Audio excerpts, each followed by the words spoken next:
Salutations et bienvenue sur la chaîne Madhammer. Je m'appelle Vogel, je suis hypnothérapeute et fondateur de cette chaîne, ainsi que de cette marque. Et non, c'est pas un joint, c'est du Palo Santo pour ceux qui savent ce que c'est. Et dans cette chaîne, surtout dans cette vidéo, je voudrais te raconter une histoire qui m'a fortement inspiré pour devenir la personne que je suis et également, elle m'a beaucoup aidé au niveau de mon mindset. Une histoire qui va parler de destin et comme quoi on peut pas, même si tu es un dieu, de surpasser, d'aller dans des endroits où tu n'es pas censé aller si tu n'es pas destiné à y aller. Je sais que ça peut être un peu tordu dit comme ça, mais ce que je veux dire, c'est que si tu n'es pas destiné à devenir quelqu'un, tu peux faire tout ce que tu veux, tu ne vas pas y arriver. Et une des grandes leçons en fait de toute cette histoire, c'est on ne négocie pas avec le destin. C'est vraiment quelque chose que je répète souvent sur cette chaîne. Et en règle générale, quand je discute un peu de tout ce qui est philosophie de vie avec les gens, on ne discute pas avec le destin, peu importe si tu es un dieu ou un humain. Ceux qui me connaissent depuis un moment savent que mes vidéos, j'essaie vraiment de les rendre plutôt dynamiques, tiktokables ou tout simplement comme des réels en fait, sauf que c'est une vidéo longue. Et c'est pas forcément quelque chose que j'ai envie de faire dans cette vidéo. J'ai vraiment envie de tenter quelque chose que je ne tente pratiquement jamais, c'est-à-dire de parler de vive voix et essayer de voir si les gens vont être réceptifs à ça. Je trouve que c'est vraiment quelque chose qui va me permettre d'avoir beaucoup plus de liberté dans le futur, de vraiment sortir ce que je pense sans constamment regarder dans le script, est-ce que c'est bien écrit, comment ça va sonner. En fait, j'ai vraiment envie de donner ma personne et la voici. Pas envie de forcément faire une vidéo où il y aura plein d'images, plein de sons, etc. Pas forcément parce que j'ai pas envie de travailler la vidéo, mais c'est juste que je trouve que je vais taper dans un public qui est différent. Un public plus mature et plus sage, et qui n'a pas besoin de constamment être stimulé tous les 2 secondes. Donc pour commencer ce petit exercice, j'ai envie de te raconter une histoire. Donc pose-toi confortablement, fais un truc à côté, et écoute l'histoire que je m'apprête à te raconter. Parce que dans cette histoire, on va parler de Odin, du loup Fenrir, de Ragnarok, de trahison et du concept du destin.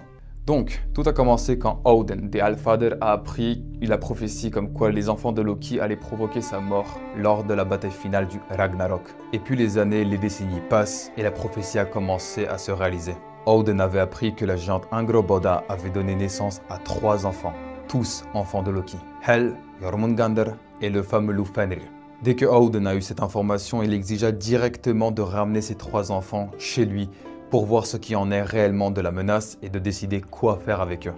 Et comme Odin, c'est un peu le leader des dieux nordiques, tous les dieux ont exercé ses vœux et ils les ont ramenés devant lui. Mais quand les autres dieux ont vu les enfants de Loki, ils ont tous commencé à avoir peur et à rentrer dans une sorte d'angoisse, d'anxiété. Hel, la première enfant de Loki, quand on la regardait de côté, on voyait une petite fille qui était jeune et innocente.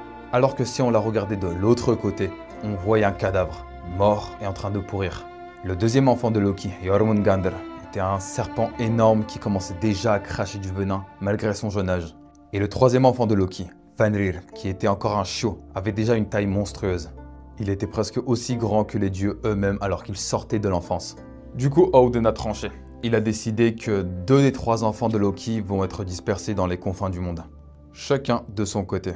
Hel a été envoyée dans les profondeurs de Helheim, où elle est devenue la déesse des morts. Pour ce qui est de Jormungandr, les dieux l'ont balancé dans l'océan pensant qu'il n'allait plus rien faire de dangereux. Mais le problème, c'est qu'il a commencé à grossir et il est devenu tellement grand qu'il a entouré tout Midgard, le royaume des hommes, et il a fini par mordre sa propre queue.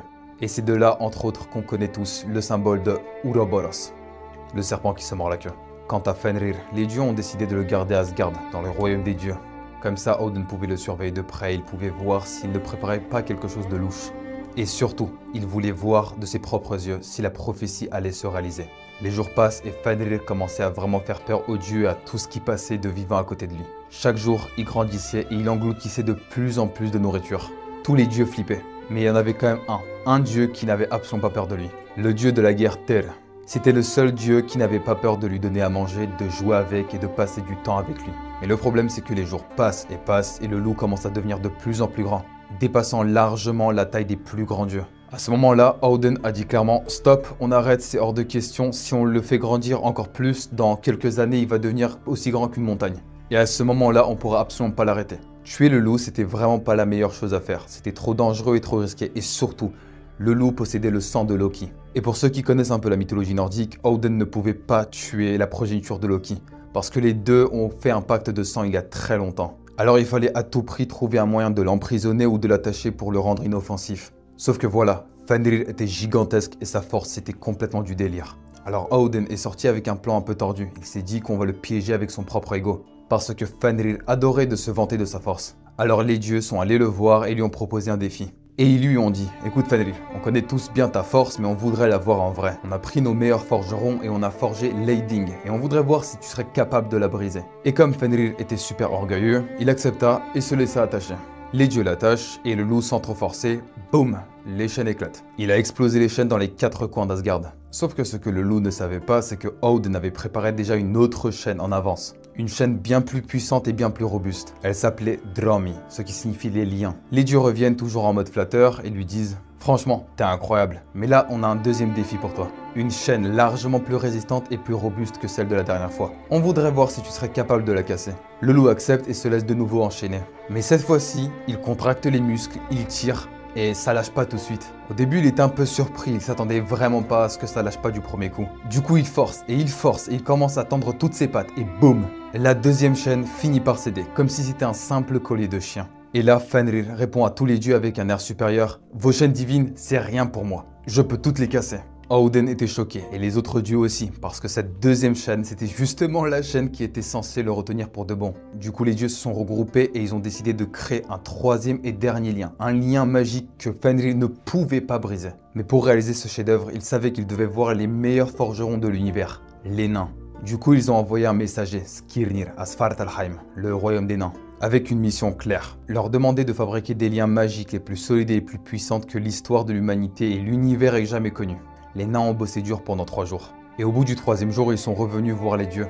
Mais le résultat ne ressemblait pas du tout à ce qu'on pouvait imaginer. Le 3e lien s'appelait Gleipnir et il avait tout simplement l'apparence d'un simple ruban de soie. Léger, souple, inoffensif, rien qui pouvait éveiller les soupçons.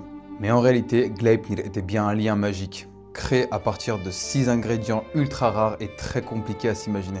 Les racines d'une montagne, la barbe d'une femme, le souffle d'un poisson, la salive d'un oiseau, les tendons d'un ours et le bruit des pas d'un chat. Avec Gleipnir entre les mains, les dieux sont revenus voir Fenrir. Mais cette fois-ci, ils ne sont pas allés à Asgard. Ils ont choisi un endroit bien plus éloigné.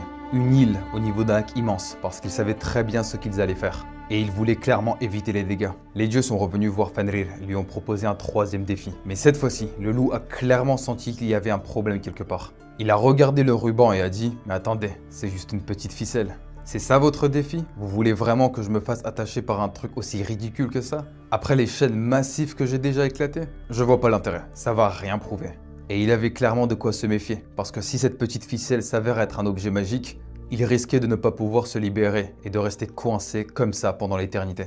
Les dieux ont juré que c'était une simple bande de tissu et qu'il n'y a rien d'inquiétant. Et qu'évidemment un loup aussi puissant que toi n'aurait aucun problème pour le déchirer.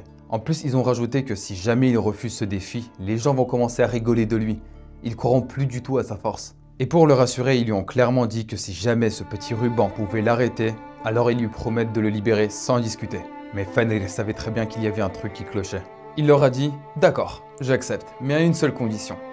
Un de vous doit mettre sa main droite dans ma gueule. Comme ça, s'il s'avère que c'était bien un piège et qu'il reste coincé comme ça, au moins il aurait quelque chose à leur faire payer. Et le dieu en question perdra sa main droite définitivement. » Évidemment, là, plus aucun dieu ne parle. Personne ne voulait sacrifier sa main parce que tout le monde savait très bien comment ça allait se terminer. Ils savaient tous que c'était bien un piège et que la fin était déjà écrite. Il n'y en a eu aucun qui s'est levé, sauf un. Un seul dieu s'est porté volontaire.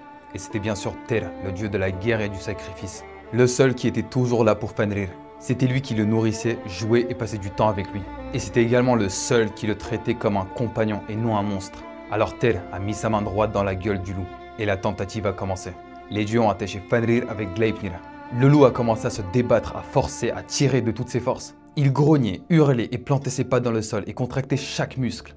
Il a tout donné, mais rien à faire. La bande ne bougeait pas. Aucun effort, même le plus violent, arrivait à déchirer le ruban. À un moment, Fenrir a compris ce qui s'est passé. Il a encore tenté de parler aux dieux, même s'il savait très bien au fond de lui comment cette histoire allait se terminer. Il leur a dit « C'est un objet magique, je sens sa puissance. Je peux pas m'en libérer. Alors comme vous me l'avez promis, détachez-moi. Laissez-moi partir libre. » Mais les dieux n'avaient aucune intention de tenir leur promesse. Ils ont commencé à se foutre de sa gueule et lui ont dit que c'était lui qui est tombé tout seul dans le panneau. Le seul qui ne riait pas à ce moment-là, c'était Tyr. Car lui, il venait de perdre sa main droite, bouffée par Fenrir.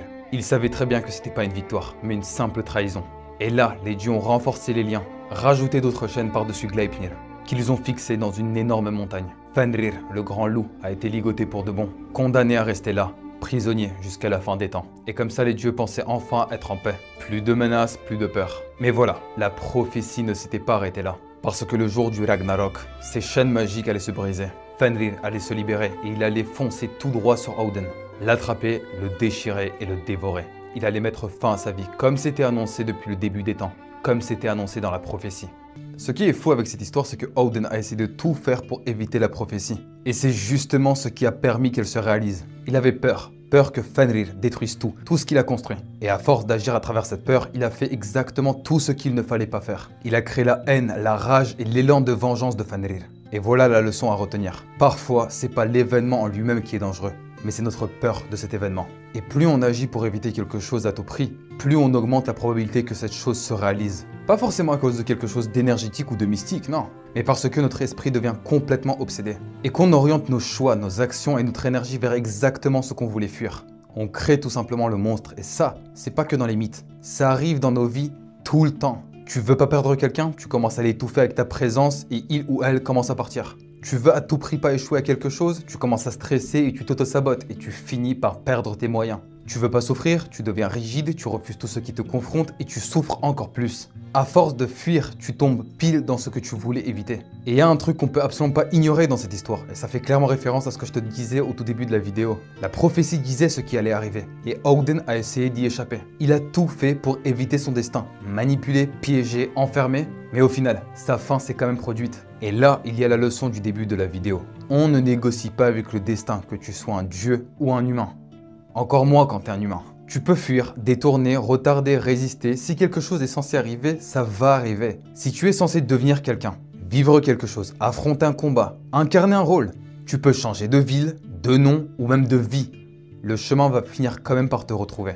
Tôt ou tard, tu y seras confronté. Alors à un moment donné, faut arrêter de fuir, faut arrêter de vouloir toujours tout contrôler. Faut avancer et affronter ce qui t'attend. Parce que personne ne le fera à ta place. Je te remercie d'avoir regardé la vidéo jusqu'à la fin et je t'invite fortement à mettre dans les commentaires qu'est-ce que tu en as pensé de l'histoire et de la leçon. Et nous, on se voit très prochainement.